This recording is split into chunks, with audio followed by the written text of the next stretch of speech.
కూర్చుందాం.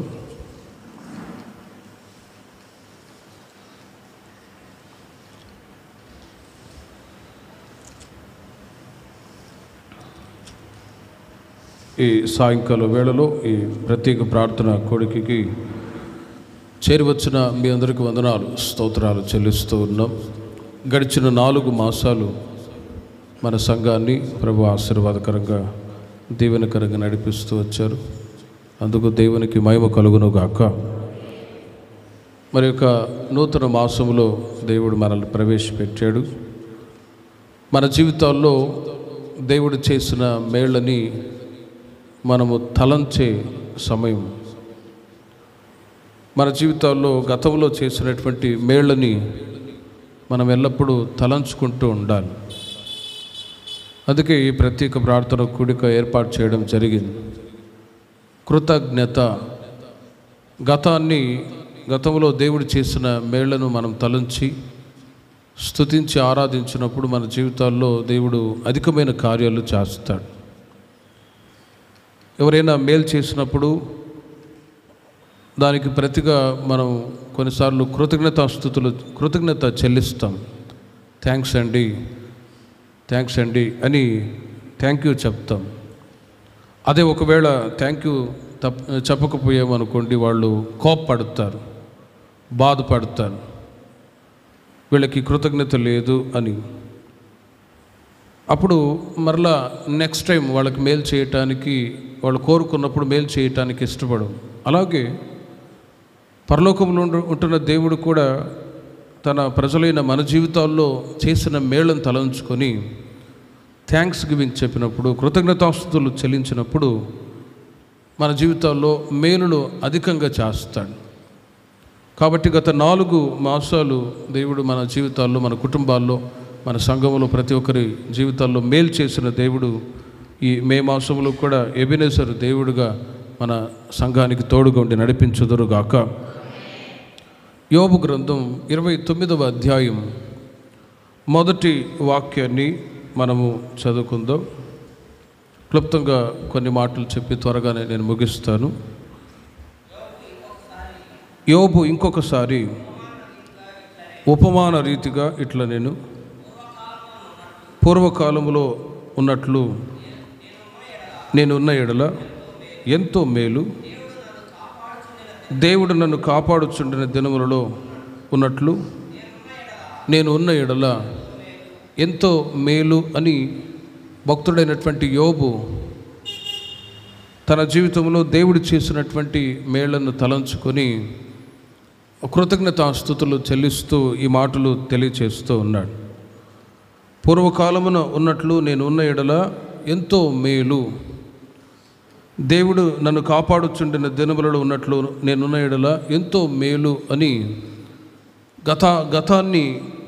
గతంలో తాను ఏ స్థితిలో ఉన్నాడో ఆ స్థితిని తలంచుకొని ప్రభుని కృతజ్ఞతాస్తుతులు చెల్లిస్తూ ఈ మాటలు చెప్తూ ఉన్నాడు. మునుపు చెప్పినట్లుగా మన జీవితాల్లో కూడా గతంలో దేవుడు చేసిన మేళను ఎప్పుడు కూడా మనం మరవకూడదు. వాటిని తలంచుకొని కృతజ్ఞతాస్తుతులు చెల్లించినప్పుడు ఇంకా మన జీవితాల్లో దేవుడు మేలు చేస్తాడు.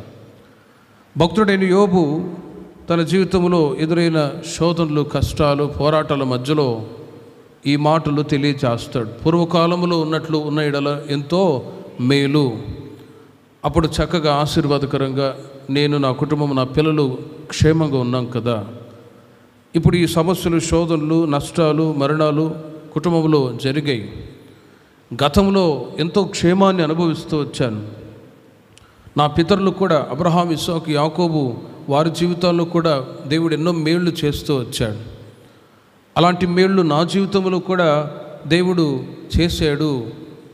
నన్ను కూడా ఊజి దేశం అంతయు కూడా ఆ ప్రాంతములన్నింటిలో కూడా గొప్ప చేస్తూ వచ్చాడు. ఆ దినాల్లో ఉన్నట్లు ఉన్న ఎడల ఎంతో మేలు అని పూర్వము అబ్రహాం, ఇస్సాకు, యాకోబుల జీవితాల్లో చేసిన మేళ్ళు, తాను కూడా ప్రభు చేత పొందుతున్నటువంటి మేళ్ళు తలంచుకొని కృతజ్ఞతాస్తుతులు చెల్లిస్తూ ఈ మాటలు తెలియచేస్తూ ఉన్నాడు.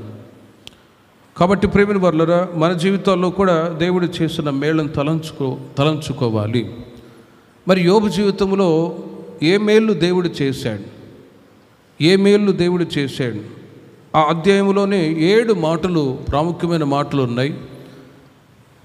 పూర్వదినములలో ఉన్నట్లు ఉన్న ఎడల ఎంతో మేలు అని గతంలో దేవుడు తన జీవితంలో చేసిన మేళ్ళను తలంచుకొని స్తుతిస్తూ ఉన్నాడు. మరి దేవుడు యోబు జీవితంలో చేసిన మేళ్ళు ఏంటి అని బైబిల్లో గమనించినట్లయితే 7 విషయాలు ఉన్నాయి. క్లుప్తంగా చెప్పి ముగిస్తాను. 29వ అధ్యాయం 5వ వాక్యాన్ని మీరు గమనించండి.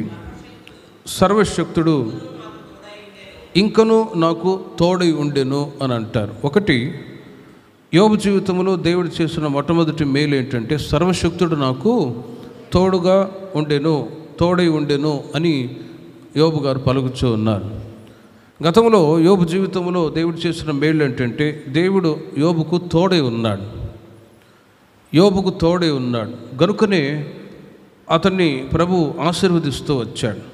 యోబు గ్రంథం 1వ అధ్యాయములో మీరు గమనించినట్లయితే ఊజు దేశమందు యోబు అనే ఒక మనుషుడు ఉండెను. అతడు యథార్థవర్తనుడును, న్యాయవంతుడును, దేవుని యందు భయభక్తులు కలిగి చెడుతనమును విసర్జించిన వాడు. దేవుడు ఎవరికి తోడై ఉంటాడు అని అంటే బైబిల్ చెప్తుంది యథార్థవంతులకు ఆయన తోడై ఉంటాడు అని వాక్యం చెప్తుంది. ప్రభు నాకు తోడై ఉండాలి, నా పిల్లలకు తోడై ఉండాలి, నా కుటుంబానికి తోడై ఉండాలి అని చాలాసార్లు మనం ప్రార్థిస్తూ ఉంటాం. ప్రభు ఖచ్చితంగా తన పిల్లలకు, తన ప్రజలకు తోడుగా ఉండేవాడు. అందరికీ దేవుడు తోడుగా ఉండడు. బైబిల్లో మనకు ఇప్పుడు చదివినట్లుగా యోబు ఆయన జీవితంలో 4 దైవికమైన స్వభావాలు ఉన్నాయి. ఒకటి యథార్థవర్తనుడు, రెండవది న్యాయవంతుడు, మూడవది దేవునియందు భయభక్తులు కలిగి చెడుతనమును విసర్జించిన వాడు. ఆయనలో ఉంటున్న ఈ 4 మంచి గుణలక్షణాలను బట్టి దేవుడు యోబుకు తోడుగా ఉన్నాడు. హల్లెలూయా. ప్రేమిన వర్లారా, రక్షించబడి బాప్తిసం తీసుకొని సంఘ సహవాసానికి వచ్చిన మన జీవితాల్లో కూడా మనకు, మన సంఘానికి, మన కుటుంబాలకు, పిల్లలకు ప్రభు తోడుగా ఉండాలి అన్నప్పుడు ఖచ్చితంగా దేవుని దృష్టిలో దేవుని ప్రజలైన వాళ్ళు ఖచ్చితంగా యథార్థంగా ఉండాలని కోరుకుంటూ ఉన్నాడు. న్యాయంగా ఉండాలి అని తెలియచేస్తూ ఉన్నాడు. దేవునియందు భయభక్తులు కలిగి చెడుతనాన్ని విసర్జిస్తూ దేవునికి ఇష్టమైనటువంటి జీవితాన్ని ఎవరు చేస్తారో వాళ్ళకి ఎల్లప్పుడూ దేవుడు తోడుగా ఉందురుగాక. అదే చెడుతనము కలిగి జీవిస్తూ ఉన్నప్పుడు, దేవునియందు భయము భక్తి లేకుండా ప్రవర్తిస్తూ ఉన్నప్పుడు అలాంటి వారికి దేవుడు తోడుగా ఉంటాడా అని అంటే అసలు ఉండడండి. ఖచ్చితంగా దేవుని దృష్టిలో దేవుని ప్రజలైన వాళ్ళు యథార్థంగా ఉండాలి. రెండవది న్యాయంగా ఉండాలి. మూడవది దేవునియందు భయము భక్తి కలిగి ఉండాలి. నాలుగవదిగా చెడుతనాన్ని విసర్జించి ఉండాలి. ఎందుకంటే మనం ఆరాధించుచున్న యేసయ్య ఆయన పరిశుద్ధుడు. సంఘానికి దేవుడిచ్చిన మూల ఉపదేశం ఏంటంటే నేను పరిశుద్ధుడు అనే ప్రకారం మీరును పరిశుద్ధుడి అని పేతురు తన పత్రికలో రాస్తాను. ఎవరు చెడుతనానికి దూరంగా ఉండి మంచితనాన్ని హత్తుకొని జీవిస్తారో అట్టివారికి దేవుడు తోడై ఉంటాడు. కాబట్టి ప్రేమిన వర్లరా, ఈ మే మాసం అంతయు కూడా యోబు జీవితంలో చేసిన మేళ్ళు మన జీవితంలో కూడా ఈ మాసమంతయు కూడా సర్వశక్తుడు మీకు కూడా తోడుగా ఉందురుగాక. మనందరికీ ఆయన తోడుగా ఉందురుగాక. మన సంఘానికి తోడుగా ఉందురుగాక. ఆయన తోడుగా ఉన్నాడు అనుకోండి, మనము ఆశీర్వాదకరంగా ఉండటానికి అవకాశం ఉంటుంది.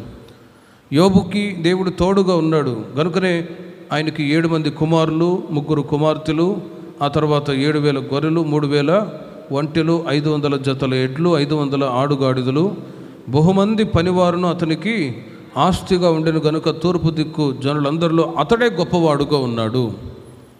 ఒక వ్యక్తి ఆశీర్వాదకరంగా ఉండాలి అంటే దేవుని ద్వారానే సాధ్యమండి. దేవుని ద్వారానే సాధ్యం. ఆ వ్యక్తిలో ఉంటున్న మంచితనాన్ని బట్టి దేవుడు గొప్ప చేస్తాడు. కాబట్టి యోబు జీవితంలో గతంలో పూర్వకాలంలో ఉన్నట్లు నేనున్న ఎడల ఎంతో మేలు అని ఎందుకు ఆ మాట పలుకుతున్నాడంటే, ప్రారంభ దినాల్లో యథార్థంగా న్యాయంగా దేవుని భయభక్తులు కలిగి చెడుతనాన్ని విసర్జించి దేవుని పర్ఫెక్ట్గా తన జీవితాన్ని కొనసాగిస్తున్న సమయంలో తాను అనుభవించిన ఆశీర్వాదాలను బట్టి ప్రభువుని గణపరిచి మాటలు తెలియచేస్తూ ఉన్నాడు.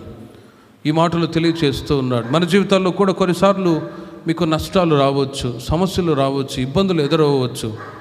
అప్పుడు గతాన్ని మనం తలంచుకొని దేవునికి కృతజ్ఞతాస్తుతులు చెల్లించామనుకోండి, ఖచ్చితంగా మన జీవితాల్లో కోల్పోయిన సకల ఆశీర్వాదాలన్నీ మరలా నా దేవుడు మీకు దయచేయుదురుగాక. ఈ మాసమంతయు కూడా సర్వశక్తిమంతుడు మీకు తోడుగా ఉందురుగాక. 29వ అధ్యాయము 3వ వాక్యాన్ని మీరు చూడండి. రెండవదిగా, అప్పుడు ఆయన దీపము నా తలకు పైగా ప్రకాశించెను, ఆయన తేజము వలన నేను చీకటిలో తిరుగులాడుచుంటిని అని యోబు జీవితంలో దేవుడు చేస్తున్న రెండవ మేలును బట్టి దేవుని స్తుతిస్తూ ఉన్నాడు. ఆయన దీపము నా తలకు పైగా ప్రకాశించెను, ఆయన తేజము వలన నేను చీకటిలో తిరుగులాడుచుంటిని అని అక్కడ యోబు జీవితంలో దేవుడు చేస్తున్న రెండవ మేలును బట్టి ఆ మాట పలుకుతూ ఉన్నాడు. అక్కడ చీకటి ఉంది, రెండవది వెలుగు కూడా ఉంది. చీకటి కూడా ఉంది, వెలుగు కూడా ఉంది. వెలుగు రావాలి అంటే దీపాన్ని అక్కడ ఆయన తెలియచేస్తున్నాడు, ఆయన దీపము నా తలకు పైగా ప్రకాశించను అని.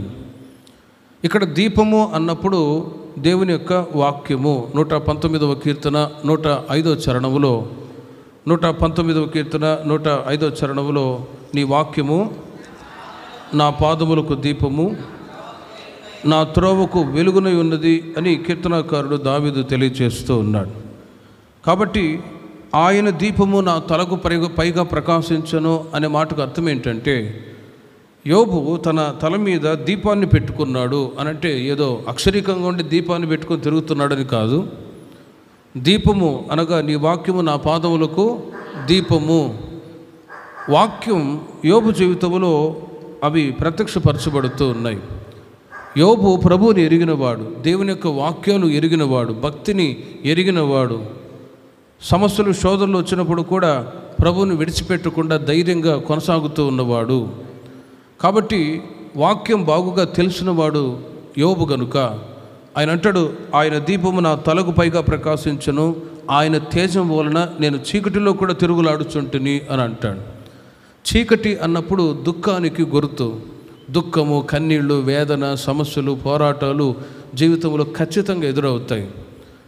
మనం అనుకుంటాం చాలాసార్లు మనకు అన్నీ అనుకూలంగానే జరగాలి అని అనుకుంటాం. అలా జరగదండి, పొరపాటున జరగదు. దేవుని ప్రజలైన వాళ్ళకి కష్టాలు ఉంటాయి, మరికొన్ని సందర్భాల్లో మేళ్ళు కూడా ఉంటాయి. మరికొన్నిసార్లు దుఃఖపడతాం, మరికొన్నిసార్లు ఏడ్చే అనుభవాలు కూడా ఉంటాయి. ఎల్లప్పుడూ ఏడ్చేటట్లుగా దేవుడు ఉంచాడు, ఎల్లప్పుడూ నవ్వేటట్లుగా కూడా ఉంచాడు. మనిషి జీవితాన్ని సుఖ దుఃఖములతో జతపరిచి సృష్టించాడు. అందుకే ఏడ్చేటప్పుడు ఏడుస్తాం, నవ్వేటప్పుడు నవ్వుతాం. ఎప్పుడు నవ్వుతూ ఉన్నా పిచ్చోళ్ళు అంటారు, ఎప్పుడు ఏడుస్తూ ఉన్నా ఎప్పుడు ఏడుస్తుందా అని అంటారు. అలాగే మన జీవితంలో దేవుడు ప్రసంగిలో ఆ మాట రాయబడి ఉంది, సుఖ దుఃఖములు రెండు జతపరిచి సృష్టించాడు. కాబట్టి దుఃఖము, కన్నీళ్ళు, సంతోషం రెండు ఉంటాయి. అలాంటి పరిస్థితుల్లో యోబు జీవితంలో తనకు వచ్చినటువంటి పోరాటాలు, సమస్యలు, నిందలు, అవమానాలను బట్టి యోబు పలుకుతూ ఉన్నాడు, ఆయన తేజం వలన నేను చీకటిలో కూడా తిరుగులాడుచుంటిని. నాకు ఎదురైన కష్టాలు, నష్టాల మధ్యలో ధైర్యంగా నేను ముందుకు వెళ్ళగలుగుతూ ఉన్నానంటే నా తలకు పైగా ఏమన్నది, దీపము ప్రకాశించుచున్నది. కాబట్టి నేను ధైర్యంగా చీకటిలో కూడా నేను తిరుగులాడుచు ఉంటిని. హల్లెలూయా.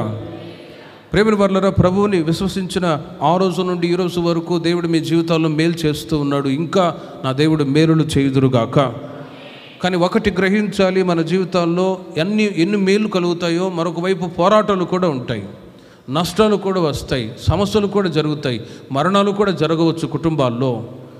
కానీ ఎట్టి పరిస్థితుల్లో కూడా వెనుకంజ వేయకుండా యోబు వలె మనం ధైర్యంగా పలకగలగాలి. ఆయన దీపం వలన, ఆయన దీపం నా తలకు పైగా ప్రకాశిస్తుంది కాబట్టి నాకు దుఃఖము కలిగినా, నష్టాలు కలిగినా నేను అందులో కూడా ధైర్యంగా తిరుగులాడగలను అని ధైర్యంగా చెప్పగలగాలి. Christian life is a suffering life. క్రైస్తవ జీవితము అనేది శ్రమలతో కూడినటువంటి జీవితం. ప్రారంభంలో ఆశీర్వాదాలు ఉంటాయి, కానీ రోజులు గడిచే కొలది విశ్వాసపు పరిశోధనలు కూడా ఎదురవుతాయి. కానీ అలాంటి పరిస్థితుల్లో ఎక్కడ దేవుని ప్రజలు తొట్టిల్లకుండా ప్రభు యొక్క అడుగుజాడల్లో అంతవరకు మనం స్థిరపరచబడదుముగాక. ప్రేమిన వర్లరా, ఆయన దీపము నా తలకు పైగా ప్రకాశించను. దేవుని యొక్క వాక్యం దావీదు దేవుని యొక్క వాక్యాన్ని కలిగినవాడు యోబు, దేవుని యొక్క వాక్యాన్ని బాగుగా తెలుసుకున్నవాడు, ఎరిగినవాడు. సమస్యలు ఉంటాయి, సంతోషము కూడా ఉంటుంది అని ఆత్మీయతలో బాగుగా ఎరిగిన వాళ్ళు మాత్రమే తెలుసుకోగలరు. అప్పుడప్పుడు కొందరు ప్రభువు నమ్ముకొని బాప్తిసం తీసుకొని ప్రారంభ దినాల్లో కొందరు మందిరానికి వస్తూ ఉంటారు. సడన్గా ఏదైనా ఇంట్లో దూడ చచ్చిపోయినా, లేకపోతే పంటలో నష్టం వచ్చినా, ఆ తర్వాత చిన్న చిన్న సమస్యలు వచ్చినప్పుడు వెంటనే దేవుని మీద అలుగుతారు. కొన్నిసార్లు సంతానము లేకపోయి ఉన్నా, లేకపోతే ఆర్థిక సమస్యలు ఎక్కువైనా, ఇంకా చెప్పాలి అంటే కొందరు లవ్ ఫెయిల్యూర్ అయినా కూడా ప్రభు మీద అలిగే వాళ్ళు కూడా ఉన్నారు. ప్రభు నా జీవితంలో ఎందుకు ఇలా చేయాలి అని. ప్రేమిన వర్లారా, దేవుడు నష్టాలు ఇబ్బందులు కలుగజేసేవాడు కానే కాదు. మనిషి తన జీవితంలో ఎదురవుతున్నటువంటి స్వకీయ దురాశల చొప్పున నడుచుకున్నట్టు చేతనే శోధనకు గురి అవుతాడు. అంతేకాని ప్రభు ఎవరిని కూడా ఆయన శోధింపనీయడు. కానీ ఎలాంటి పరిస్థితుల్లో కూడా ప్రేమిన వర్లరా మనము ప్రభు మీద అలగకుండా, ప్రార్థన మీద, దేవుని యొక్క సన్నిధిని నిర్లక్ష్యం చేయకుండా, కష్టాలు వచ్చినా కూడా ధైర్యంగా చీకట్లో మనం తిరుగులాడేటట్లు ప్రభు ఈ మాసం అంత కృప మీకు దయచేయుదురుగాక. సఫరింగ్స్, సమస్యలు ఉంటాయి, సుఖము కూడా ఉంటుంది ప్రభు మార్గంలో వెళ్తూ ఉన్నప్పుడు. ఇవి ఎరిగి మనం ధైర్యంగా ముందుకు అడుగు వేయాలి. పౌలు గారు కూడా అంటారు, నేను సమృద్ధి అనుభవించడానికి ఫిలిప్పీలకు రాసిన పత్రికలో మీరు చూడండి. ఫిలిప్పీలకు రాసిన పత్రికలో పౌలు గారు 4వ అధ్యాయము 12వ వాక్యములో దీన స్థితిలో ఉండనెరుగుదును, సంపన్న స్థితిలో ఉండనెరుగుదును, ప్రతి విషయంలోనూ అన్ని కార్యములలోనూ కడుపు నిండి ఉండుటకును, ఆకలి కొని ఉండుటకును. చూడండి, నేర్చుకొనుచున్నాను కాదు కానీ నేర్చుకొని ఉన్నాను అని అంటాడు. నేర్చుకొని ఉన్నాను, already experienced person, experienced servant of God.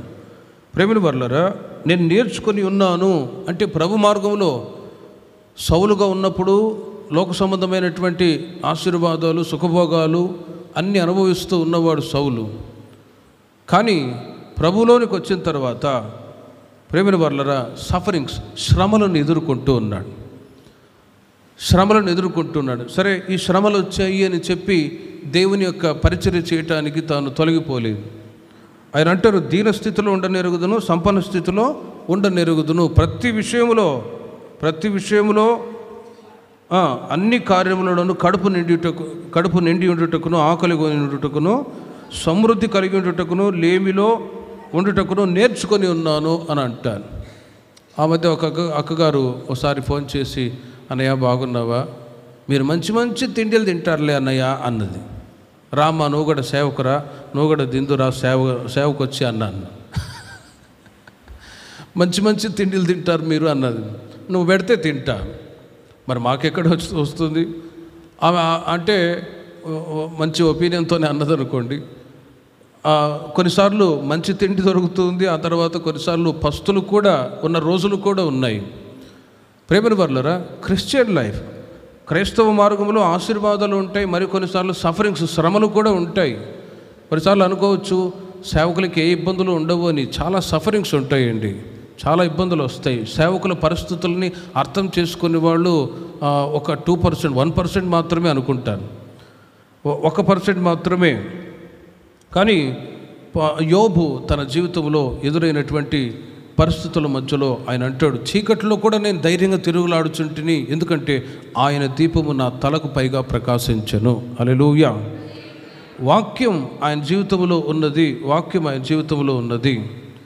అదే వాక్యం, అదే మాటలో 29వ అధ్యాయము 3వ వాక్యములో వెలుగు అనే మాట మీద కొన్ని మాటలు మీకు చెప్తాను. ఇంకోసారి చదవండి.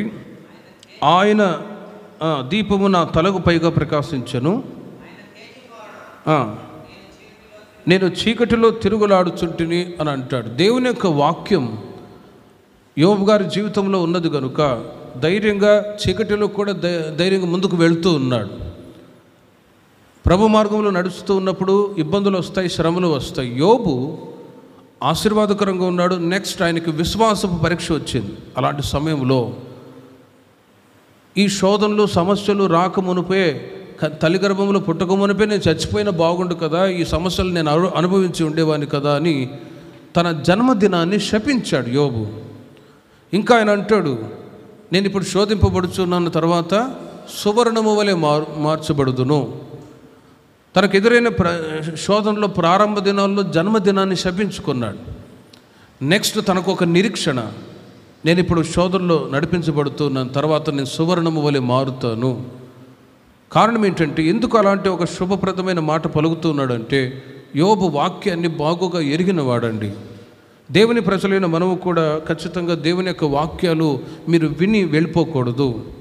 వాక్యాలు మీ హృదయంలో ఎంత భద్రపరచబడి ఉంటాయో, సఫరింగ్స్, కష్టాలు వచ్చినప్పుడు ఆ వాక్యాలే మీకు ఆదరణ దయచేయునుగాక. ఆదరణ దయచేస్తుంది. విని విడిచిపెట్టు వారే ఉండక, ఒక శోధన సమస్య వచ్చిందా, లోకంలో మీకు శ్రమ కలుగును అయినను ధైర్యం తెచ్చుకొనడి అనే మాట జ్ఞాపకం చేసుకొని ఆ మాటను బట్టి ధైర్యాన్ని మీరు తెచ్చుకుందరుగాక. ఇలా ప్రతి సమస్యకి వాగ్దానాలు, వాక్యాలు ఉన్నాయి. కొందరు వాటిని అన్వయించుకొనందు వలననే శోధనలు ఎదురైనప్పుడు దేవుని మీద అలిగి బాధపడతారు, మందిరం మీద అలుగుతారు, సేవకుల మీద అలిగి బాధపడేవాళ్ళు లేరు, మాకేం మేలు దేవుడు ఏం మేలు చేశాడు అని. కాబట్టి వాక్యాన్ని బాగుగా ఆరితేరిన వాళ్ళే నష్టాలు ఉంటాయి, మేలులు కూడా జరుగుతాయి అని తెలుసుకోగలరు. మూడవదిగా 29వ అధ్యాయం 3వ వాక్యములోనే దీపము అన్నప్పుడు వెలుగునిస్తుంది, వెలుగునిస్తుంది. మత్తయి సువార్త 5వ అధ్యాయంలో యేసుక్రీస్తు వారు ఒక మాట తెలియచేస్తున్నారు, మీరు లోకానికి వెలుగై ఉన్నారు, మీరు లోకానికి ఉప్పై ఉన్నారు అని ఒక మాట తెలియచేస్తాను. మీరు లోకమునకు ఉప్పై ఉన్నారు, ఆ తర్వాత మీరు లోకానికి వెలుగై ఉన్నారు. వెలుగు అనే మాట మీద చెప్తాను. మీరు లోకమునకు వెలుగై ఉన్నారు. ప్రేమిన వర్లరా, చాలు. వెలుగు రావాలి అంటే ఆ దీపాన్ని కొంచెం కిందనో మంచం కిందనో పెట్టారు, బల్ల మీద పెడతారు. ఎందుకంటే వెలుగు ఇవ్వటానికి, వెలుగు ఇవ్వటానికి. మనం వెలుగుగా ప్రభువు దగ్గర ప్రకాశిస్తున్న సమయంలో, ఆయా సమయంలో చీకటి కూడా ఎదురవుతూ ఉంటుంది, చీకటి ఎదురవుతూ ఉంటుంది. మునుపమితో చెప్పినట్లుగా శోధనలు ఎదురవుతూ ఉంటాయి. చీకటి అన్నప్పుడు శోధనలు, వెలుగు అన్నప్పుడు సంతోషం. యాకోబు రాసిన పత్రికలో 1వ అధ్యాయంలో రాయబడి ఉన్నది, శోధన సహించువాడు ధన్యుడు, అతడు శోధనకు నిలిచిన వాడై ప్రభువును ప్రేమించు వారికి వాగ్దానం చేసిన జీవ కిరీటము పొందును అని రాయబడి ఉంది. దేవుని ప్రజలైన మనం వెలుగులో నడిపించబడుతూ ఉన్నప్పుడు చీకటి కూడా ఆయా సందర్భాలు ఎదురవుతూ ఉంది. కానీ అందులో కూడా ధైర్యంగా మనం వెళ్ళగలగాలి. అంటే వెలుగు మనకు అవసరం. మీరు లోకానికి వెలుగై ఉన్నారు అనే మాటకు అర్థం ఏంటంటే, ఓ సత్క్రియలు కలిగిన దేవుని ప్రజలుగా మనము ఉండాలి అని అర్థం.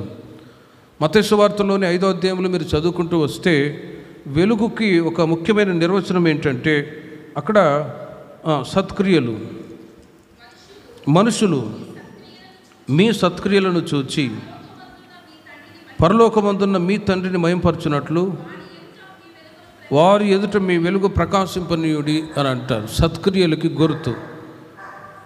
గతంలో ప్రభువుని ఎరగక మునుపు మనం చీకట్లో ఉన్నవాళ్ళం, కానీ ఇప్పుడైతే వెలుగులో నడిపించబడుతూ ఉన్నవాళ్ళము. వెలుగులో నడిపించబడుతూ ఉన్నప్పుడు చీకటి అప్పుడప్పుడు ఎదురవుద్ది. కొన్నిసార్లు మునుపు మీద చెప్పినట్లుగా ఏ శోధనలు, ఇబ్బందులు రాకూడదు అని అనుకుంటారు. ఖచ్చితంగా వెలుగులో నడిపించబడుతూ ఉన్నప్పుడు చీకటి కూడా ఎదురవుతూ ఉందండి. ఇప్పుడు వెలుగు, కరెంటు ఉంది కాబట్టి, పవర్ ఉంది కాబట్టి వెలుగుతుంది. సడన్గా ఎప్పుడు కరెంటు పోయిందో తెలియదు, ఎప్పుడు కరెంటు పోయిందో తెలియదు, మరలా వెలుగు వచ్చేది. అలాగే వెలుగులో మనం నడిపించబడుతూ ఉన్నప్పుడు సడన్గా కరెంటు పవర్ ఆఫ్ అయినట్లుగా కొన్నిసార్లు చీకటి కూడా ఆవరిస్తూ ఉంటుంది. శోధనలు కూడా వస్తాయి, భయంకరమైన శోధనలు వస్తాయి. అది సేవకులైనా సరే, విశ్వాసులకైనా సరే ఖచ్చితంగా శోధనలు ఖచ్చితంగా ఎదురవుతాయి. కానీ వాక్యం చెప్తుంది, శోధన సహించువాడు ధన్యుడు, అతడు శోధనకు నిలిచిన వాడి ప్రభువును ప్రేమించే వారికి వాగ్దానం చేస్తున్న జీవ కిరీటాన్ని పొందును. శోధనలు వచ్చినప్పుడు చాలాసార్లు వాళ్ళు ఏమనుకుంటారంటే, ప్రభు ఎందుకు ఈ శోధిస్తున్నాడు, ఎందుకు ఈ శోధనలు రావాలి అని. ఆనాడు యేసు ప్రభువునే సాతానుగాడు శోధించినప్పుడు మనల్ని శోధించడా? సాతానుగాడు శోధిస్తాడు ఖచ్చితంగా. అందుకే ప్రభు మనకు మాదిరి చూపెట్టి వెళ్ళిపోయారండి. హల్లెలూయా. మత్తయి సువార్త 4వ అధ్యాయంలో తర్వాత మీరు చదువుకోనండి. సాతానుగాడు వచ్చి శోధిస్తూ ఉన్నాడు. ఇదిగో ఆకలిస్తుంది కదా, 40 రోజులు ఉపవాసం ఉన్నావు కదా, ఈ రాళ్ళని రొట్టెలకు చేసుకొని తిను. శరీరాశ. ఆ తర్వాత ఎత్తైన శిఖరానికి తీసుకొని వెళ్ళి ఇక్కడ నుండి నీవు దుమికితే దూతలు వచ్చి పట్టుకుంటారు. నేత్రాశ, జీవపుడంబం. మూడవదిగా ఎత్తైన పర్వతానికి శిఖరాన్ని తీసుకొని వెళ్ళి ఈ లోకమంతా నీకు ఇస్తాను, నీవు నా ఎదుట సాగిలపడమన్నాడు. శరీరాశ, నేత్రాశ, జీవపుడంబము, ఈ 3 రకములైన శోధనల చేత యేసు ప్రభుని సాతానుగాడు శోధించాడండి. మరి ఆ శోధనలకి యేసు ప్రభు వారు ఆయన లోబడ్డా? పొరపాటున లోబడలేదు. సాతానా పో అని చెప్పి తరిమి వేశాడు. అపవాదిని ఎదురించుడి, అప్పుడు వాడు మీ యొద్ద నుండి పారిపోవును అని వాక్యం సెలవిచ్చినట్లుగా సాతాను గారిని యేసు ప్రభు వారు అపవాదిని ఎదిరించాడు. అతడు వెళ్ళిపోయి అక్కడే ఎవరిలో జ్వరబడ్డాడో తెలుసునా? ఇస్కరియోతు యూదాలో జ్వరబడ్డాడండి. పో అని గద్దించినప్పుడు అది ఎక్కడికి వెళ్తుందో, ఎవరి మధ్యలోకి వెళ్తుందో డెప్త్గా ఆలోచిస్తే సాతానుగాడు ఎవరిలో దూరెను అని బైబిల్లో మత్తయి సువార్తలో, లూకా సువార్తలో చదువుకుంటూ వస్తే యేసు ప్రభు వారు మత్తయి సువార్త 4వ అధ్యాయంలో గద్దిస్తే సాతాన్ని, మత్తయి సువార్త చివరి అధ్యాయంలోకి వచ్చేసరికి ఇస్కరియోతు యూదాలో దూరి అతడు ముక్క పుచ్చుకొనగానే అతనిలో సాతానుగాడు క్రియ చేస్తున్న రాయబడి ఉంది. కాబట్టి అపవాదిని ఎదిరించాలి. అంతేకాని దేవుని ప్రజలైన వాళ్ళు శోధనలకు గురైనప్పుడు నేను పడిపోయాను, బలహీనపడ్డాను అని ఎప్పుడు కూడా అపజయకరమైనటువంటి మాటలు పలకూడదు. ప్రభువు తన ప్రజలకు జయం అనుగ్రహిస్తాను. ఈ మాసమంతయు కూడా ఈ మాటను బట్టి చెప్తున్నాను, ప్రతి ఒక్కరి జీవితాల్లో జయ జీవితాన్ని నా దేవుడు దయచేయుదురుగాక. శోధనలు వస్తాయి. మీరు వెలుగులో నడిపించబడుతూ ఉన్నప్పుడు చీకటి అప్పుడప్పుడు ఎదురవుతూ ఉంటుంది ఖచ్చితంగా. కానీ ధైర్యంగా ఈ శోధనలను జయించగలగాలి అంటే ఆ శక్తి, ఆ పవర్ మనలో ఉండాలి. ఆ శక్తి ఉంటే మనం వాడిని జయించగలము. కాబట్టి అక్కడ వ్రాయబడి ఉన్నది, యాకోబు రాసిన పత్రిక 1వ అధ్యాయము 14వ వాక్యంలో, ప్రతివాడు తన స్వకీయమైన దురాశ చేత ఏడవబడి మరలు కోల్పబడిన వాడై శోధింపబడును. శోధనలు వచ్చాయి. ఎందుకు వస్తాయి? మనిషి తన జీవితంలో ఉంటున్నటువంటి స్వకీయమైన దురాశల చేత ఏడవబడినప్పుడే. వ్యక్తిగతంగా శోధనలకు గురైపోయి దేవుడు నన్ను ఎందుకు శోధిస్తున్నాడు అని ఇప్పుడు కూడా మాట్లాడకూడదండి. యేసుప్రభు వారు సాతాన్ని జయించిన వాడు, మనకు కూడా శక్తిని ఇస్తూ ఉన్నాడు. వాక్యం ఇచ్చాడు, సంఘ సహవాసం ఇచ్చాడు, ప్రార్థన ఇచ్చాడు. వీటి ద్వారా విక్టోరియస్ లైఫ్, జై జీవితాన్ని ఈ మాసమంతా కూడా మీరు జీవించుదురుగాక. జై జీవితాన్ని మీరు చేయుదురుగాక. నేను జయించి తండ్రి సింహాసనమునందు కూర్చుండి ఉన్న ప్రకారం జయించువానని నాతో కూడా నా సింహాసనమునందు కూర్చుండనిచ్చేదను. జై జీవితం కావాలి అంటే ఒక తీర్మానం చాలా ముఖ్యమండి. తీర్మానం. ఒక త్రాగుడుబోతుడు ఉన్నాడు, ఎంత చెప్పినా మారలేదు అన్నప్పుడు ఆ వ్యక్తి మారాలి అంటే తీర్మానం చాలా ముఖ్యం. ఈ యొక్క త్రాగుడికి నేను బానిసగా ఉండను అని చెప్పి చీకొట్టినప్పుడే ఓ తీర్మానాన్ని బట్టి వాళ్ళ జీవితాల్లో ఉంటున్న చెడు తొలగిపోతుంది. 29వ అధ్యాయం యోబు గ్రంథం 29వ అధ్యాయం 4వ వాక్యాన్ని చూడండి. ఇంకో మాట, 4వ మాట మీకు తెలియజేస్తాను. నా పరిపక్వ దినములలో ఉండినట్లు నేను ఉండిన ఎడల ఎంతో మేలు, అప్పుడు దేవుని యొక్క రహస్యం నా గుడారమునకు పైగా ఉండెను అని వ్రాయబడి ఉన్నది. ప్రేమిన వర్లరా, అక్కడ మీరు గమనించండి. నా పరిపక్వ దినములలో ఉండినట్లు నేను ఉండిన ఎడల ఎంతో మేలు, అప్పుడు దేవుని రహస్యం నా గుడారమునకు పైగా ఉండెను. పాత నిబంధన కాలపు భక్తుడే యోబు, కానీ ఆయనకు ఒక రెవల్యూషన్, ఒక ప్రకటన ఉన్నది. ఏంటంటే పరలోక సంబంధమైన రహస్యాలు కూడా యోబు గారు ఎరిగినవాడు. యోబు గ్రంథాన్ని చదివితే చాలా విషయాలు నేర్చుకోవచ్చు.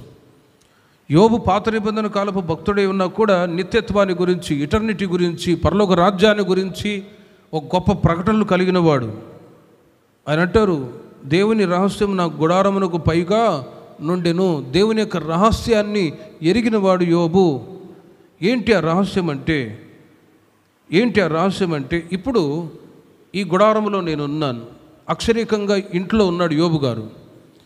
చనిపోయిన తర్వాత నేను ఎక్కడికి వెళ్తాను అనేటువంటి ఒక రహస్యాన్ని యోబు ఎరిగినవాడు. మరి దేవుని ప్రజలైన మనము కూడా కన్నుమూసిన తర్వాత ఎక్కడికి వెళ్తాము అనే ఆ రహస్యాన్ని మనం ఎరిగిన వారమై ఉన్నామా లేదా? ప్రేమిన వర్లారా, ఆ రహస్యాన్ని పౌలు గారు సంఘానికి తెలియచేస్తారు. కొరింథీయులకు రాసిన 2వ పత్రిక 5వ అధ్యాయము 1వ వాక్యాన్ని మీరు చూడండి. భూమి మీద మన గుడారమైన ఈ రహస్యము శిథిలమైపోయినను చేతి పని కాక దేవుని చేత కట్టబడినది. ప్రేమిన వర్లరా, యోబు చెప్తున్న మాటలు మీరు గమనించండి. నా పరిపక్వ దినములలో ఉండినట్లు నేనున్న ఎడల ఎంతో మేలు. అంటే డెవలప్మెంట్, ఒక ఆశీర్వాదాలు, సమృద్ధిని అనుభవిస్తూ తాను తన భార్య పిల్లలందరూ కూడా చక్కటి నివాసాన్ని కట్టుకొని ఆశీర్వాదకరంగా ఉన్న సమయంలో సాతాను కూడా వచ్చి ఇంటిని నాశనం చేశాడు, పిల్లల్ని చంపేశాడు, ఆస్తి నష్టమైపోయింది, సమస్తము కూడా డిస్ట్రాయ్ అయిన సమయంలో ఈ మాట పలుకుతాడు, దేవుని రహస్యము నా గుడారమునకు పైగా ఉండెను. అంటే ఈ లోక సంబంధమైనటువంటి గుడారము అవి శిథిలమైపోయినా కూడా, అందుకే పౌలు గారు తెలియజేస్తారు, భూమి మీద మన గుడారమైన ఈ నివాసము శిథిలమైపోయినను. ఇప్పుడు ఉంటున్న మన నివాసం, మనం ఉంటున్నటువంటి ఈ నివాసాలన్నీ కూడా ఒక రోజున శిథిలమైపోయేవి. రష్యా, ఉక్రెయిన్ దేశాన్ని చూస్తే ఎంతో సుందరమైన పట్టణం, చాలా బ్యూటిఫుల్ సిటీ. క్రిస్మస్ ఆరాధన వస్తే అక్కడ క్రిస్మస్ ట్రీస్ చాలా ఉంటాయట. అంతటి సుందరమైన పట్టణం ఇప్పుడు ఏమైపోయింది? పాడుదిబ్బగా మార్చబడిపోయింది. యెషయా గ్రంథములు రాయబడ్డట్టుగా అంత్య దినాల్లో సుందరమైన పట్టణాలు అన్నీ కూడా పాడుదిబ్బగా మార్చబడిపోతాయి అనే మాటలు ఈ రోజుల్లో నెరవేరుతున్నాయి. ప్రభు చెప్పిన ప్రతి మాట.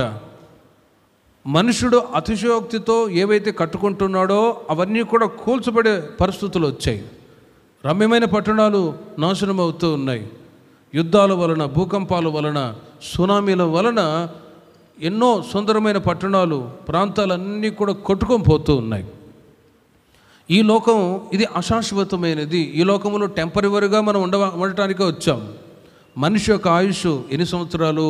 60 సంవత్సరాలు. అధిక బలం ఉంటే 70 సంవత్సరాలు. మరి ఇప్పుడు 60 సంవత్సరాలు ఎందుకు? 40 నుంచే స్టార్ట్ అవుతుంది. 50 లోపు ఎప్పుడు మనిషి ఎత్తబడతాడో తెలియదు. కానీ దేవుడిచ్చిన ఆయుష్ను బట్టి దేవునికి మహిమ కలుగును గాక. ఈ లోకంలో మనం నివాసం చేస్తున్న ఈ గుడారం అది శిథిలమైపోయినను, పౌలు గారు రాస్తారు, చేతి పని కాక దేవుని చేత కట్టబడినది నిత్యమైనది అయిన నివాసము పరలోకమందు మనకున్నదని ఎరుగుదుము. ఈ కొరింథీ సంఘస్థులు ఆ పట్టణాన్ని, ఆ నివాసాన్ని గురించి ఎరిగిన వాళ్ళు. మరి ఈ రేపల్లి సంఘస్థులు మీరు ఎరిగి ఉన్నారా? ఒకసారి ఆలోచించండి. ఈ రేపల్లి సంఘస్థులు ఎరిగిన వాళ్ళ? ఈ నివాసం శిథిలమైపోయినా, ఇప్పుడుంటున్న ఇల్లు, తలుపులు, వాకిళ్ళు, మనకున్న ఆస్తి, మీకున్న సమస్తము ఒక రోజున శిథిలమైపోయినా కూడా ప్రభువా నేను నిత్య నివాసంలో ఉంటాను అనే ఆ నిరీక్షణ మనం కలిగి ఉందము గాక. అబ్రహాము అన్ని విషయాలలో ఆశీర్వదించబడ్డవాడు, పునాదురుల పట్టణం కొరకు ఎదురు చూస్తూ ఉన్నాడు. ఈ లోకంలో ఉన్నంతవరకు ఈ ఆశీర్వాదాలు ప్రభువా, ఇక నీవు నన్ను అన్ని విషయాల్లో ఆశీర్వదించావు, ఆ పునాదులు గల పట్టణం కొరకు నేను ఎప్పుడు చేరగలను, ఎప్పుడు నన్ను తీసుకెళ్తావు అనే ఆ నిరీక్షణతో ఉన్నాడు. కాబట్టి సంఘమై ఉన్న దేవుని ప్రజలు ఈ రహస్యాన్ని ఎరిగి ఉండాలి. మనముంటున్న నివాసం, మనకున్న సకలం అన్నీ కూడా ఒక రోజున అవి శిథిలమైపోయేవి. ఒక్కసారి షేక్ అయిపోతే చూడండి, షేక్ అయిపోయింది అనుకోండి, భూకంపం వచ్చి ఎంతటి నష్టాలు జరుగుతూ ఉన్నాయి. సృష్టిని అధిగమించే శక్తి మనిషికి లేదండి. మనిషి అన్ని కనిపెట్టగలిగాడు, కానీ భూకంపాన్ని అదుపులో చేయగలిగిన వాడు ఉన్నాడా అంటే లేదు. కేవలం దేవుడు మాత్రమే చేయగలడు. హల్లెలూయా. భూమి మీద మన గుడారం, ఈ నివాసం శిథిలమైపోయినా కూడా పౌలు గారు అంటారు, పరలోకమందు నివాసము నిత్యమైన నివాసము పరలోకమందు మనకున్నదని ఎరుగుదుము అంటాడు.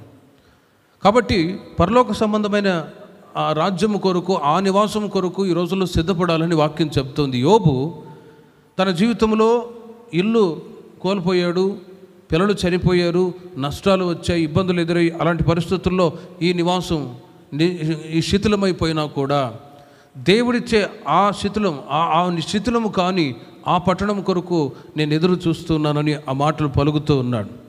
దేవుని ప్రజలైన మనం కూడా రహస్యాన్ని ఎరిగి ఉండాలి.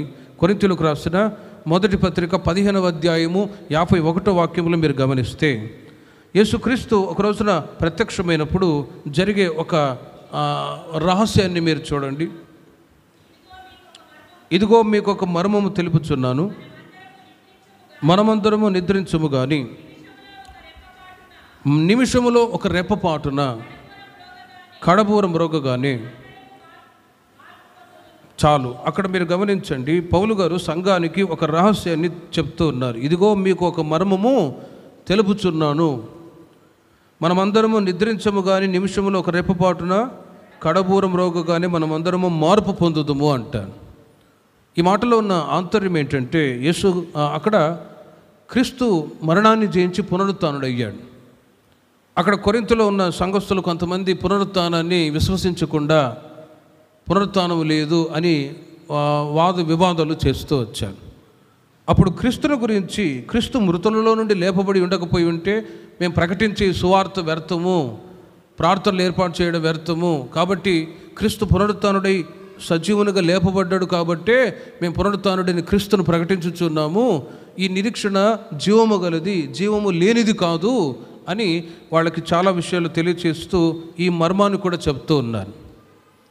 యేసుక్రీస్తు ఏ విధంగా చనిపోయి సమాధిలో పెట్టబడి 3వ దినమున ఆయన మరణాన్ని జయించి తిరిగి లేపబడ్డాడో అదేవిధంగా అది సమాధిలో ఉన్న రహస్యం. అది సమాధిలో ఉన్న రహస్యం ఏంటంటే 3 దినములు సమాధిలో పెట్టబడి 3వ దినమున మరణాన్ని జయించి తిరిగి లేపబడ్డాడు. అదేవిధంగా క్రీస్తునందు ఎవరైతే మృతి చెంది ఉంటారో, ఈ లోక సంబంధమైన అనుభవాల్లో ఈ లోకంలో బ్రతికి తను కనుమూసి సమాధిలో పెట్టబడ్డప్పుడు కడబూరం మ్రోగినప్పుడు సమాధిలో అంటే క్రీస్తునందు ఎవరైతే మృతి చెంది ఉంటారో వారు మొదట లేపబడుదురుగాక.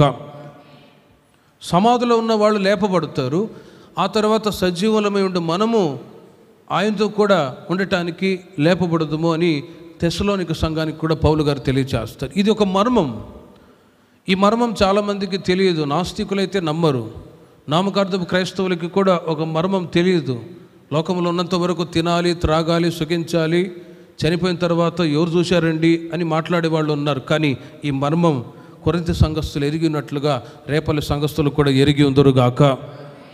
ఆశీర్వాదాలు, మేలులు ఇవి వీటి కొరకై మనం ప్రభువుని వెంబడించట్లేదు. ఒక శుభప్రదమైన నిరీక్షణ కొరకై కనుమూసిన మరుక్షణం ఎక్కడికి వెళ్తాను, పరలోకానికి వెళ్తానా లేక నరకానికి వెళ్తానా, ఈ లోకంలో ఉన్నప్పుడే డిసైడ్ చేసుకోవాలి. దాని నిమిత్తం ఒక ప్రకటన మనకు అవసరం. అందుకే నిత్యత్వాన్ని గురించిన ప్రకటనలు బైబిల్లో ఎన్నో రాయబడ్డాయి. యోహాను సువార్త 14వ అధ్యాయంలో యేసుక్రీస్తు వారు కూడా చెప్తున్నారు, ఇదిగో మీ హృదయం కలవరపడనీయకుడి, నేను వెళ్ళి మీకు స్థలము సిద్ధపరచా వెళ్ళుచున్నాను. యేసుక్రీస్తు వారు ఆయన పునరుత్థానుడి తండ్రి వద్దకు వెళ్ళిపోయాడు. ఎందుకు వెళ్ళాడు? ఇప్పుడు మన కొరకు అక్కడ నివాసాన్ని ఏర్పాటు చేసి యేసుక్రీస్తు త్వరగా రానై ఉన్నారు. దేవునికి మహిమ కలుగును గాక. పరలోక రాజ్యంలో స్థలము అంటే 1 సెంటు స్థలము 2 సెంటు స్థలం ఇస్తాడేమో అనుకున్నారు. ఈ లోకంలో ఉన్నప్పుడే ఈ స్థలాలు, పొలాలు, వెండి, బంగారు అన్నీ. పరలోక రాజ్యంలో ఏమీ ఉండవండి. ప్రకటన గ్రంథంలో రాయబడినది, స్త్రీలు ఇది చెవికి, మెడకి బంగారు నగలు ధరించుకుంటారు. కానీ ఒక రహస్యం ఏంటంటే బంగారు వీధుల మీద దేవుడు మనల్ని నడిపించబోతూ ఉన్నాడు. హల్లెలూయా. కానీ బైబిల్ చెప్తూ ఉంది, you are a foolish people అని. కాళ్ళ కింద ఉండవలసిన బంగారాన్ని ఎక్కడ చెవికి, మెడకి తగిలించుకుంటారు అని అంటారు. సరే, అది ఇండియన్ కల్చర్ అనుకోండి, ట్రూత్ అది సత్యం. రహస్యం ఏంటంటే 12 రకములైనటువంటి బంగారు గోమేధికములు చాలా ఉన్నాయి. అవి చెప్పాలంటే బంగారు వీధుల్లో ప్రభువు మనల్ని నడిపించబోతూ ఉన్నాడు. కాబట్టి ఈ లోకంలో ఉంటున్నవన్నీ కూడా ఒక రోజున శిథిలమైపోయేవి. బట్ నిత్యత్వములో దేవుడు సిద్ధపరిచిన ఆ సియోను యెరూషలేము, ఆ పట్టణం అది శిథిలము కానిది. హల్లెలూయా. సైంటిఫిక్గా ఈ రోజుల్లో ఆకాశ మండలానికి వెళ్ళి చాలా కనుగొని చెప్తూ ఉన్నారు. ఇక ఈ కొద్ది రోజుల్లో ఈ భూమి నాశనమైపోతూ ఉంది, యుగాంతం వస్తూ ఉంది అని ఎన్నో సైంటిఫిక్గా చెప్తూ ఉన్నారు. అది ఇప్పుడు అక్కడికి వెళ్ళి చెప్పిన మాటలు కాదు, బైబిల్లో ఆల్రెడీ ముందుగానే తెలియపరచబడిన మాటలు అవి.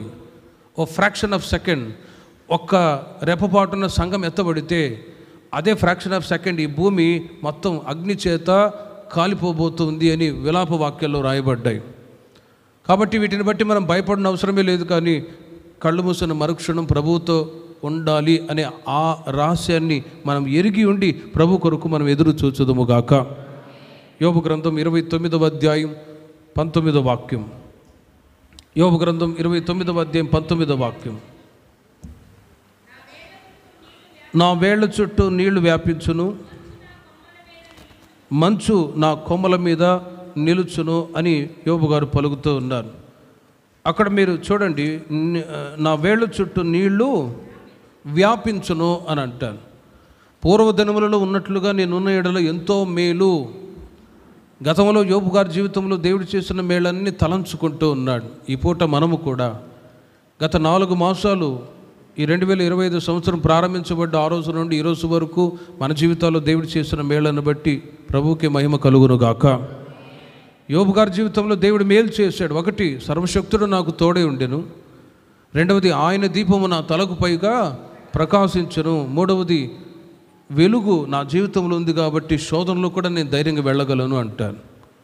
4, దేవుని రహస్యాన్ని ఎరిగి యోబు ప్రభువులో అతిశయపడుతూ ఉన్నాడు. నాకున్న ఇల్లు, నాకున్న పిల్లలు, నాకున్న ఆస్తి అన్నీ కూడా నష్టమై శిథిలమైపోయినా కూడా నేను పరలోక రాజ్యంలో కళ్ళు తెరుస్తాను అనే రహస్యాన్ని ఎరిగి ఆ మాటలు చెప్తూ ఉన్నాడు.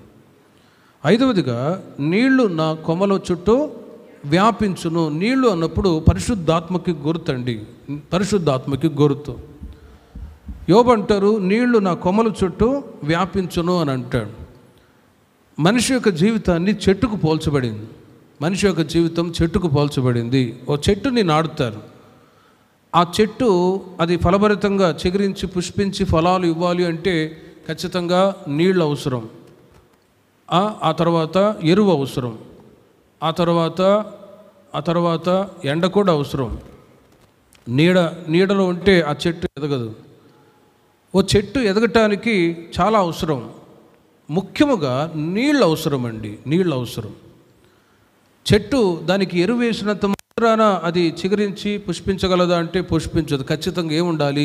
నీళ్లు ఉండాలి. యోబు అంటాడు, నా వేళ్ల చుట్టూ నీళ్లు వ్యాపించును.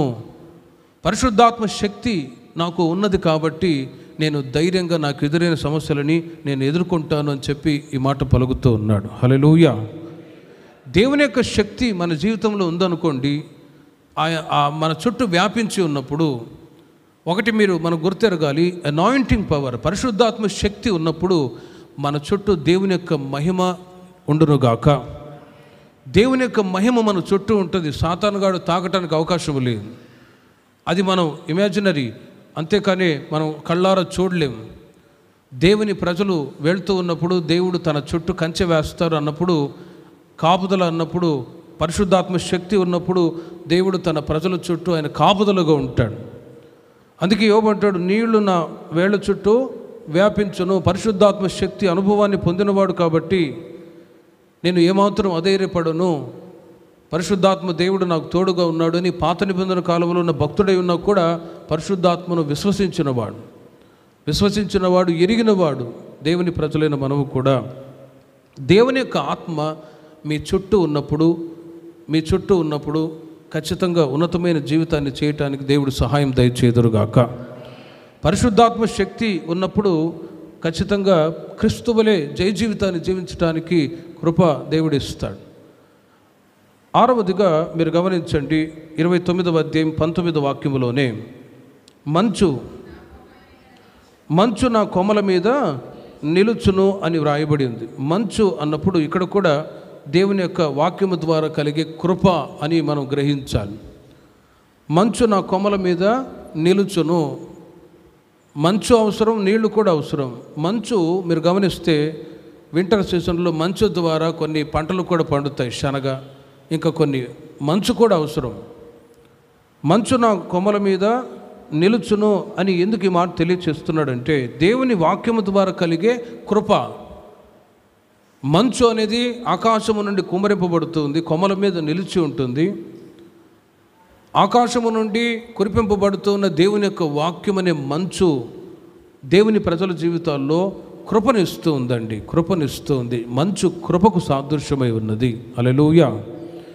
ప్రేమైన వారలారా, దేవుని యొక్క వాక్యాలు వింటూ ఉన్నారు. విన్నప్పుడు మీ మీ జీవితాల్లో ఆ మంచు ఏం చేస్తుందంటే కృపనిస్తుంది, కృపనిస్తుంది. ఎలాంటి కృప అంటే, యోబు గ్రంథం 19వ అధ్యాయములో మీరు గమనించండి. అక్కడ 13వ వాక్యములో మీరు గమనించినట్లయితే, యోబు గ్రంథం 19వ అధ్యాయం 13వ వాక్యం, ఆయన నా సోదర జనమును నాకు దూరము చేసి ఉన్నాడు, నా నెలవరులు నాకు కేవలం అన్యులైరి. మీరు గమనించండి, అక్కడ 13వ వాక్యము నుండి 19వ వాక్యం వరకు మీరు చదువుకుంటూ వస్తే, యోబు గారు జీవితంలో ఆయన పొందిన నష్టాన్ని బట్టి, ఇబ్బందులను బట్టి, శరీరంలో గజ్జిపుట్టి చిలపెంకు తీసుకుని గోకుంటున్న సమయంలో యోబు జీవితంలో మీరు గమనిస్తే ఎంతమంది ఆయనను బాధ పెట్టిన వాళ్ళు ఉన్నారంటే, ఒక లిస్టే వ్రాస్తారు యోబు గారు. 13వ వాక్యం నుండి మీరు చూడండి, నా సోదర జనము అంటాడు, ఆ తర్వాత నా నెలవరులు అంటారు, నా బంధువులు అంటాడు, నా ప్రాణ స్నేహితులు అంటాడు, దాసదాసి జనులు అంటారు. 17వ వాక్యానికి వచ్చేసరికి, నా భార్య నా ఊపిరి, నా భార్యకు అసహ్యం, నేను కనిన కుమారులు వాళ్ళకి నా వాసన అసహ్యము, చిన్న పిల్లలు సహా తృణీకరించెదరు, నేను లేచుట చూచిన ఎడల బాలురు నా మీద దూషణలు పలికెదరు, నా ప్రాణ స్నేహితులకందరికీ నేను అసహ్యుడనైతిని, నేను ప్రేమించిన వారు నా మీద తిరగబడి ఉన్నారు. చూడండి, అందుకే పూర్వకాలంలో నేను ఉన్నట్లు ఉన్న ఎడల ఎంత మేలు. గతంలో వీళ్ళందరూ కూడా యోబును ప్రేమించిన వాళ్ళు, యోబు యొక్క పరామర్శలో ఉన్నవాళ్లే వీళ్ళంతా. కానీ ఇబ్బందులు, నష్టాలు, శోధనలు, ఇబ్బందులు ఎదుర్కొన్నప్పుడు వీళ్ళందరూ విరోధులైపోయారు. చూడండి, ఆ మధ్య ఒక సహోదరుడు హాస్పిటల్లో అడ్మిట్ అయ్యాడు. నేను వెళ్ళి ప్రార్థన చేశాను. ఆయన చాలా కన్నీళ్ళు విడిచాడండి. ఎందుకు బ్రదర్ మీరు కన్నీళ్ళు విడుస్తున్నారంటే, అన్నయ్య నేను ఉద్యోగం చేసుకొని ఆశీర్వాదకరంగా ఆరోగ్యకరంగా ఉన్నప్పుడు, నా దగ్గర డబ్బు ఉన్నప్పుడు చాలామంది ప్రాణ స్నేహితులు వచ్చారు. ఇప్పుడు నేను హాస్పిటల్లో అడ్మిట్ అయ్యి ఇబ్బందుల్లో ఉండగా ఏ ఒక్కరు కూడా నా స్నేహితులని పిలవబడ్డ వాళ్ళు ఒక్కరు కూడా రాలేదన్నా, ఇదిగో సంఘస్థులు సేవకులే వచ్చి ప్రార్థన చేశారని ప్రభువులో సంతోషపడుతూ ఉన్నాడు. హల్లెలూయా. ప్రేమైన వారలారా, మీరు క్షేమంగా ఉన్నప్పుడు, డబ్బు ఉన్నప్పుడు, ఆస్తులు అన్నీ ఉన్నప్పుడు అందరూ వస్తారు. అందుకే నిజ స్నేహితుడు యేసుక్రీస్తునే తప్ప ఎవరిని మనం యాక్సెప్ట్ చేయకూడదు, ప్రభు మీదే ఆధారపడాలి. యోబు గురించి మనం చదివితే ఇంతమంది, అందుకే ఆయన అంటాడు, మంచు నా కొమ్మల మీద నిలుచును, దేవుని యొక్క కృప ద్వారానే నేను ధైర్యంగా ఉండగలను. దేవుని యొక్క వాక్యం ఉంది, వాక్యం ద్వారా వచ్చే కృప నాలో ఉన్నది కాబట్టి ఇంతమంది నన్ను దూషించినా కూడా నేను అధైర్యపడను అని చెప్పి ఒక లిస్ట్, ఇంతమంది నన్ను బాధ పెట్టారు. నెలవరులు వచ్చారు, బంధువులు వచ్చారు, ప్రాణ స్నేహితులు వచ్చారు, భార్య కూడా నా ఊపిరి నా భార్యకు అసహ్యమైంది. శోధించేవాళ్ళు, బాధ పెట్టేవాళ్ళు ఎక్కడో ఆఫ్ఘనిస్తాన్ నుంచి, పాకిస్తాన్ నుంచి రారు, ప్రక్కనున్న వాళ్ళే. ప్రక్కనున్న వాళ్ళే భార్య కావచ్చు, భర్త కావచ్చు, పిల్లలు కావచ్చు, బంధువులు కావచ్చు, రక్త సంబంధికులు కావచ్చు. ఇప్పుడు యోబు రాసిన లిస్టు గుర్తుపెట్టుకొని మీరు బాధలో ఉన్నప్పుడు ఈ మాటలు మీరు మరలా రిపీట్ చేసి చూడండి. దేవుడు మీకు ఆదరణ దయచేదురుగాక. మంచు నా కొమ్మల మీద నిలుచును, నేను ఎందుకు అధైర్యపడతాను అని ప్రభు ద్వారా కృప పొందినవాడై, యోబు అభిషేకించబడ్డవాడు, కృప పొందినవాడు. అభిషేకము, కృప, పాత నిబంధన కాలపు భక్తుడై ఉన్నా కూడా ఎన్నో స్పిరిచువాలిటీస్, ఆత్మ సంబంధమైన గుణాలు యోబులో ఉన్నాయి. 7వదిగా యోబు గ్రంథం 19వ అధ్యాయం 25వ వాక్యంలో శ్రేష్టమైన మాట, ఒక మాట పలుకుతాడు యోబు. నా విమోచకుడు సజీవుడని, తర్వాత ఆయన భూమి మీద నిలుచుననియు, నేనెరుగుదును. చూడండి, పాత నిబంధన కాలంలో ఉన్న భక్తుడై ఉన్నా కూడా నా దేవుడు ఎవరు, నా విమోచకుడు సజీవుడు అని యోబు ఎరిగి ఉన్నారంటే ఎంతటి స్పిరిచువల్ పర్సన్ ఆలోచించి చూడండి. నా విమోచకుడు సజీవుడు, నేను నమ్ముకున్న దేవుడు మరణాన్ని జయించి తిరిగి లేచినవాడు అని ఆ రోజుల్లోనే క్రీస్తు పుట్టక మునుపు ఎన్నో సంవత్సరాల క్రితం యోబు గారు పలికిన మాట. అంటే నా విమోచకుడు సజీవుడు, నా చర్మం చీకిపోయిన తర్వాత శరీరముతో నేను దేవుణ్ణి చూచెదను. శరీరముతో, ఫుట్నోట్లో మీరు చూడండి, శరీరము లేనివాడని ఉన్నా కూడా ఈ శరీరం మట్టికి మట్టైపోతుంది, ఆత్మ నేత్రాలతో ఆత్మీయ శరీరంతో నేను ప్రభువుని చూస్తాను అనే ఒక నిరీక్షణతో కూడిన మాటలు పలుకుతూ ఉన్నాడు. నా మట్టుకు నేనే చూచెదను, మరి ఎవరును కాదు, నేనే కనులారా ఆయనను చూచెదను అని ఓ శుభప్రదమైన నిరీక్షణతో కూడిన మాటలు పలుకుతారు. ఒకసారి ఆలోచించండి, మనం ఇలాంటి మాటలు పలకగలమా? ఎప్పుడు పలకగలము అంటే ప్రభువు మీద ఆనుకొని భక్తిలో, నీతిలో, దేవుని యొక్క వాక్యము, కృప, సమస్త ఆత్మీయ అనుభవాలన్నీ కలిగిన వాళ్ళు మాత్రమే పలకగలరు. కాబట్టి రోజులు గడిచే కొలది ప్రభువులో మీరు నడిపించబడుతూ ఉండే కొలది ఆత్మీయతలో ఎదగటానికి మీరు ప్రయాసపడుదురుగాక. ఆత్మీయతలో ఎదగటానికి ప్రయాసపడాలి. భౌతికమైన కార్యాల కొరకు మనం ఎప్పుడు కూడా వేగిరపడకూడదు. భౌతికమైన కార్యాలు కొరకు మనం ఎప్పుడు కూడా వేగిరపడకూడదు. ఆత్మ సంబంధమైన మందిరముగా నేను ఎదగాలి, ప్రభు రాకడకి నేను సిద్ధపడాలి, నా కుటుంబం సిద్ధపడాలి అనే ఆ ఒక డివైన్ జీల్, ఆత్మ సంబంధమైన ఆసక్తితో మనము ప్రభు రాకడకై సిద్ధపడదుము గాక. ప్రార్థన చేసుకుందాం. విన్న వాక్యాన్ని బట్టి ఒక 5 నిమిషాలు ప్రార్థన చేసుకుని ముగించుకుందాం. పూర్వకాలంలో ఉన్నట్లు ఉన్న ఎడల ఎంతో మేలు. గత 4 మాసాలు దేవుడు మన జీవితాల్లో చేసిన మేళ్ళన్నీ తలంచుకొని ప్రభు యొక్క నామాన్ని కనపరిచి ప్రార్థన చేసుకుందాం. యేసయ్యా, ఈ మే మాసానికి కావాల్సిన కృప మీరు నాకు దయచేయండి అని అందరూ ఒక 5 నిమిషాలు ప్రార్థన చేసుకుందాం. మరి యొక్క ఏప్రిల్ మాసాన్ని దేవుడు మనకు దయాకిరీటంగా ధరింపచేశాడు. ఆయనను స్తుతించటానికి దేవుడు మనల్ని బ్రతికించాడు.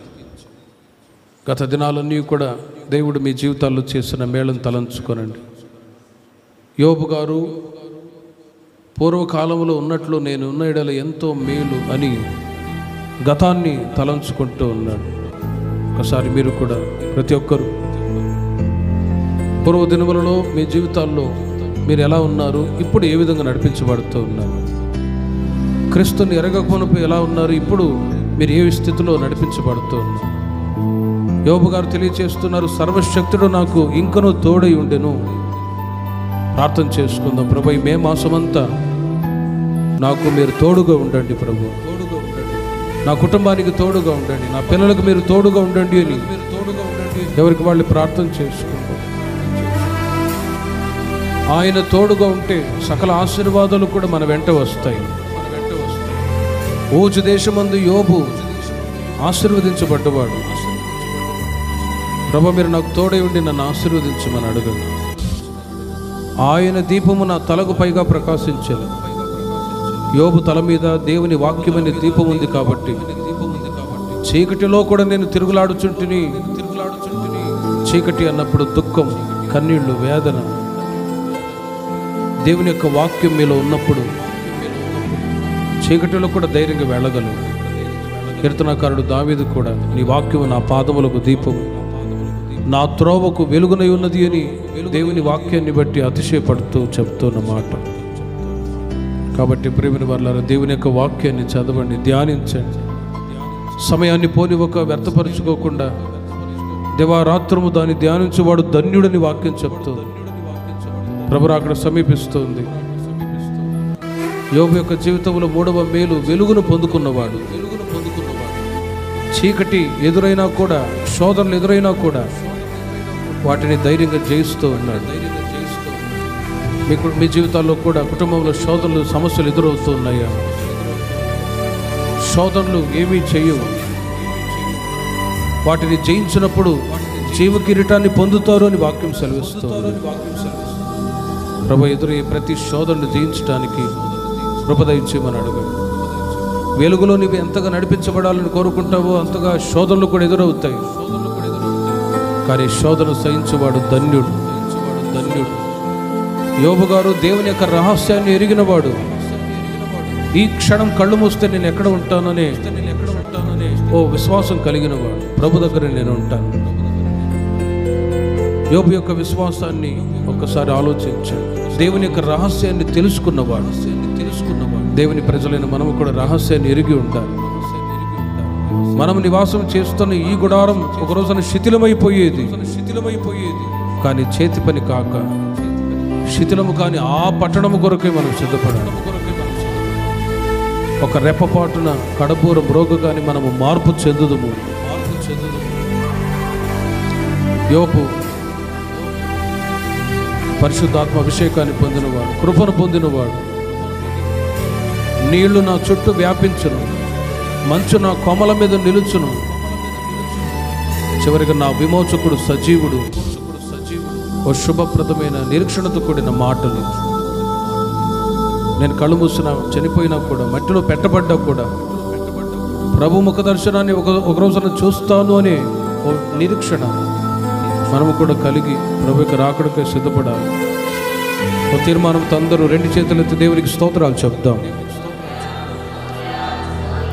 స్తోత్రం, స్తోత్రం. ఈ మే మాసమంతయు కూడా మన జీవితంలో ఇంకా అధికమైన మేళ్ళు చేయబోతున్న దేవునికి స్తోత్రాలు చెప్తాం. స్తోత్రం, స్తోత్రం, స్తోత్రం. ఆయన సన్నిధిలో మనం చేసిన ప్రతి ప్రార్థన ఆలకించిన దేవునికి స్తోత్రాలు చెప్తాం. తండ్రి, కుమార, పరిశుద్ధాత్మ త్రియేక దేవునికి స్తోత్రాలు చెప్తాం. ప్రార్థన